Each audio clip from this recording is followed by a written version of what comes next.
कैसे बदला और इसके बारे में इंडिया न्यूज कई बड़े खुलासे करने जा रहा है। हमारे पास एम्स के मेडिकल बोर्ड की 29 दिसंबर की वो रिपोर्ट है जिसमें सुनंदा की स्वाभाविक मौत की आशंका को पूरी तरह से खारिज कर दिया गया था।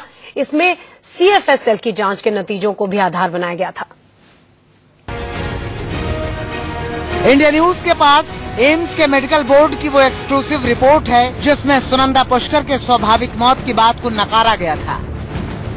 29 दिसंबर 2014 को ये रिपोर्ट तैयार की गई थी जिस पर डॉक्टर शशांक पुनिया, आदर्श कुमार और सुधीर कुमार गुप्ता के दस्तखत हैं।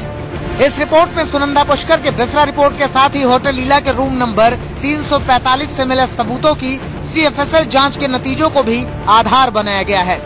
इसमें साफ साफ कहा गया है कि सुनंदा की स्वाभाविक मौत की हर आशंका को खारिज किया जाता है। सुनंदा की मौत की वजह जहर थी। जहर या तो पिलाया गया या फिर सुई के जरिए शरीर में पहुंचाया गया हो सकता है। इस रिपोर्ट के बाद ही पुलिस की थ्योरी बदल गई थी और मर्डर की FIR दर्ज की गई। 3 पेज की इस रिपोर्ट के दूसरे पन्ने पर लिखा गया है कि 5 नवंबर 2014 को मेडिकल बोर्ड की टीम ने कमरे का जायजा लिया था। इसमें देखा गया था कि जिस बेड पर सुनंदा मृत मिली थी उसके बेडशीट के आधे हिस्से पर सूखे हुए धब्बे थे। इसकी वजह यूरिनेशन थी। इससे साफ है कि सुनंदा कई घंटों तक बेहोश थी। ये 1 या 2 बार के यूरिनेशन के धब्बे हो सकते हैं। CFSL की जांच में इन धब्बों में एस्टेमिनोफेन, एस्पिरिन और कैफीन की पुष्टि हुई है। रिपोर्ट में इसके ठीक आगे CFSL की इस रिपोर्ट को होटल के कमरे के सबूतों से जोड़ा गया है। इसमें लिखा गया है कि होटल के कमरे में शीशे के कई टुकड़े मिले जो कारपेट और पर्दों पर गिरे थे। इससे लगता है कि कमरे में शीशे को तेजी से पटका गया होगा या फिर किसी तरह की हाथापाई हुई होगी। इंडिया न्यूज के पास मौजूद इस एक्सक्लूसिव रिपोर्ट में सुनंदा के शरीर पर मिले निशानों के बारे में भी बड़ी बात कही गई है।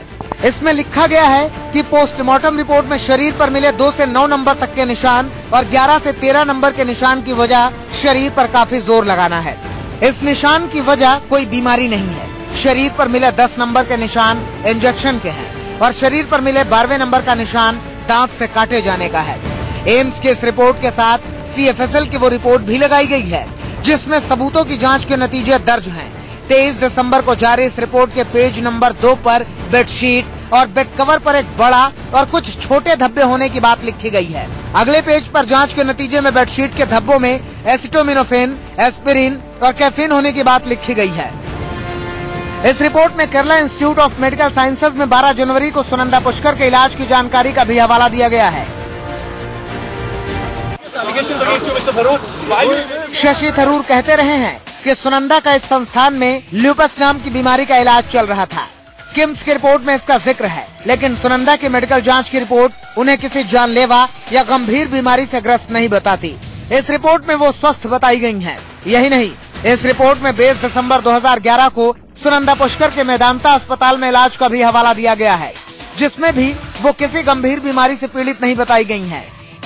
शशि थरूर ने सुनंदा के इलाज चलने का हवाला दिया था और इस सिलसिले में 29 नवंबर 2010 को एम्स की OPD में उनके इलाज के सबूत दिए गए थे जिसमें भी उन्हें किसी गंभीर या जानलेवा बीमारी का जिक्र नहीं है।